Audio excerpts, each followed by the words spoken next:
बारे में चर्चा करेंगे, इंटरनल ऑफ द अर्थ। किसके बारे में चर्चा करेंगे? पृथ्वी की आंतरिक संरचना के बारे में पढ़ाई करेंगे, जिसे हम कहते हैं इंटरनल ऑफ द अर्थ। ये तुम लोग बताओ, पृथ्वी का बाहर का पार्ट को तो हम देख सकते हैं, पृथ्वी का बाहर का पार्ट को हम देख सकते हैं, परंतु पृथ्वी का जो नीचे का जो स्ट्रक्चर है, जो बनावट है, क्या हम देख पाते हैं? नहीं, पृथ्वी के अंदर का पार्ट को हम नहीं देख पाते हैं। हम इसके बारे में भूकंप विज्ञान के अनुसार जो पृथ्वी का आंतरिक संरचना बताया गया है, इसके बारे में हम चर्चा करते हैं। तो देखो, तो पृथ्वी की आंतरिक संरचना को 3 भागों में बांटा गया है। कितना भागों में बांटा गया है? 3 भागों में बांटा गया है। 1 नंबर है भूपर्पट्टी, 2 नंबर परवार और 3 नंबर अंतरतम, जिसे हम कोर कहते हैं। ठीक है, तो पृथ्वी का आंतरिक संरचना को कितना भाग में बांट दिए? 3 भाग में बांट दिए। पहला जो भाग था उसे क्या बोलते हैं? भूपर्पट्टी कहेंगे। क्या कहेंगे? भूपर्पट्टी कहते हैं। ठीक है, और भूपर्पट्टी जो है, देखो तो 0 से 30 किलोमीटर तक दिखाई पड़ रहा है, इसे हम क्या कहते हैं?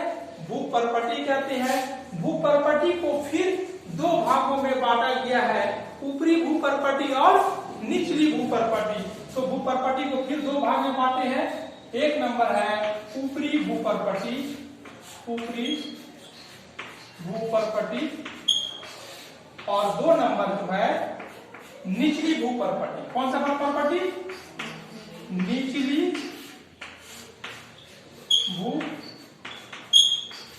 भूपर्पट्टी। ठीक है, देखो डायग्राम दिखाई पड़ रहा है। 0 से 20 किलोमीटर ऊपरी भूपर्पट्टी और 20 से 30 किलोमीटर का भाग को क्या बोलते हैं? निचली भूपर्पट्टी। अब देखना, डायग्राम दिखाई पड़ रहा है। 30 से लेके 2900 किलोमीटर का भाग को क्या करते हैं? परवार करते हैं। तो 2 नंबर जो है, इसे क्या कहते हैं? परवार। ठीक है, परवार को भी 2 भागों में बांटा गया है। परवार कितना भागों में बांटा गया है? 2 भागों में। 30 से लेके 700 किलोमीटर में, देखो 30 से लेके 700 किलोमीटर के बीच का भाग को ऊपरी परवार बोलेंगे, और 700 से लेके 2900 किलोमीटर के बीच का भाग को निचली परवार बोलेंगे। तो परवार में कितना भाग हो गया? 2 भाग। ऊपरी परवार, ऊपरी परवार का गहराई कितना है? 30 से लेके 700 किलोमीटर। और 2 नंबर क्या है? निचली परवार, निचली परवार। देखो तो निचली परवार कितना में? 700 से लेके 2900 किलोमीटर का बीच का भाग को क्या बोलते हैं? निचली परवार कहते हैं। अब देखते हैं 3 नंबर अंतरतम, जिसे हम कोर भी बोलेंगे। ठीक है, 2900 किलोमीटर से लेके 6771 किलोमीटर का बीच का भाग को हम क्या बोलते हैं? कोर बोलेंगे या अंतरतम बोलेंगे। कोर लिख देते हैं, या इसे हम क्या बोलेंगे? अंतरतम।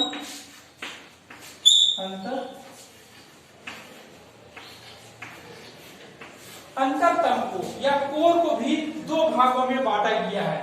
देखो तो 2900 किलोमीटर से लेके 5150 किलोमीटर का बीच का भाग को ऊपरी कोर बोलेंगे या ऊपरी अंतरतम बोलेंगे, और 5150 किलोमीटर से लेके 6371 किलोमीटर का बीच का भाग को निचली कोर कहते हैं। तो कोर भी 2 भाग में बटा हुआ है, ऊपरी अंतरतम या ऊपरी कोर बोलेंगे, ऊपरी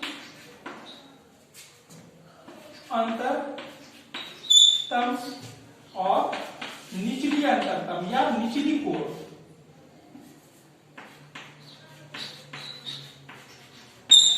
निचली कोर। ठीक है, यहां तक क्लियर हो गया। फिर एक बार देख लो, हम पृथ्वी की आंतरिक संरचना 3 भाग में बांटे, भूपर्पट्टी, परवार और कोर में। भूपर्पट्टी 2 भागों में बटा हुआ है। देखो तो भूपर्पट्टी 2 भागों में बटा हुआ है, ऊपरी भूपर्पट्टी और निचली भूपर्पट्टी। अब देखते हैं परवार। परिवार 30 से लेके 2900 किलोमीटर के बीच का भाग को बोलते हैं परिवार कहते हैं। परिवार भी दो भागों में बटा हुआ है। 30 से लेके 700 किलोमीटर के बीच का भाग को ऊपरी परिवार बोलेंगे और 700 से लेके 2900 किलोमीटर के बीच का भाग को निचली परिवार बोलेंगे। अब देखते हैं 2900 से लेके 6371 किलोमीटर का बीच का भाग को कोर बोलेंगे। कोर भी दो भागों में बटा हुआ है। 2900 से लेके 5150 किलोमीटर का बीच का भाग को ऊपरी कोर कहते हैं और 5150 से लेके 6371 किलोमीटर का बीच का भाग को निचली कोर कहते हैं। यहाँ तक क्लियर है। और जो तुम्हारा परीक्षा में बार बार जो क्वेश्चन पूछता है, भूपर्पटी को, परिवार को और कोर को कौन अलग करता है, ये परीक्षा में बार बार पूछता है। तो देखो हम एक ट्रिक के माध्यम से ही बताएंगे तुम्हें और अभी हम आपको पहले डायग्राम से समझा देते हैं। तो देखो तो भूपर्पटी जो है, भूपर्पटी दो भागों में बटा हुआ है, ऊपरी भूपर्पटी और निचली भूपर्पटी। ये डायग्राम दिखाई पड़ रहा है। ऊपरी भूपर्पटी और निचली भूपर्पटी को जो रेखा डिवाइड करता है उसे हम कहते हैं कोनरेड असंबंधता कहते हैं। ये परीक्षा में कई बार क्वेश्चन पूछा हुआ है कि कोनरेड असंबंधता किसको अलग करता है। तो क्या बोलेंगे, ऊपरी भूपर्पटी और निचली भूपर्पटी को कौन अलग कर रहा है, कोनरेड असंबंधता अलग करता है। क्या क्लियर है।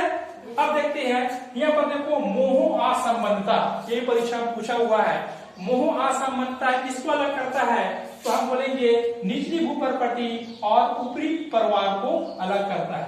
देखो मोह असंबंधता दिखाई पड़ रहा है ना, तो मोह असंबंधता किसको अलग करता है, निचली भूपर्पटी और ऊपरी परिवार को ये अलग करने का काम करता है। अब दिखाई पड़ रहा है यहाँ पर रेपिटी असंबंधता। तो रेपिटी असंबंधता जो है परिवार को क्या करता है, अलग करता है। तो किसके बीच में रेपिटी असंबंधता, ऊपरी परिवार और निचली परिवार को रेपिटी असंबंधता अलग करता है। आगे देखो गुटेनबर्ग असंबंधता। गुटेनबर्ग किसको अलग करता है, तो बोलेंगे निचली परिवार और ऊपरी अंतरतम या ऊपरी कोर को अलग करता है। या दूसरे शब्द में बोल सकते हैं परिवार और कोर को क्या करता है, अलग करता है। कौन, गुटेनबर्ग असंबंधता। ठीक है।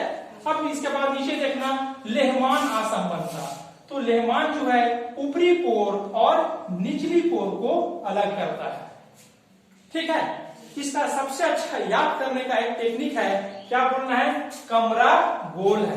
कमरा कैसा है, गोल है। इसे हम अगर याद कर लेंगे तो परीक्षा में बार बार यहाँ से क्वेश्चन पूछता है, हम समझते हैं धोखा कभी नहीं होगा। तो टेक्निक क्या है, ट्रिक क्या है याद करने का, क्या बोलेंगे, कमरा गोल है।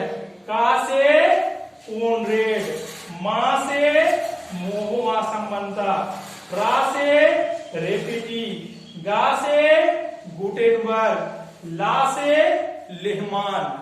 है ना। तो पृथ्वी के आंतरिक संरचना का ट्रिक क्या है, क्या बोलेंगे, कमरा गोल है। कमरा कैसा है, गोल है। यह याद करने का टेक्निक है।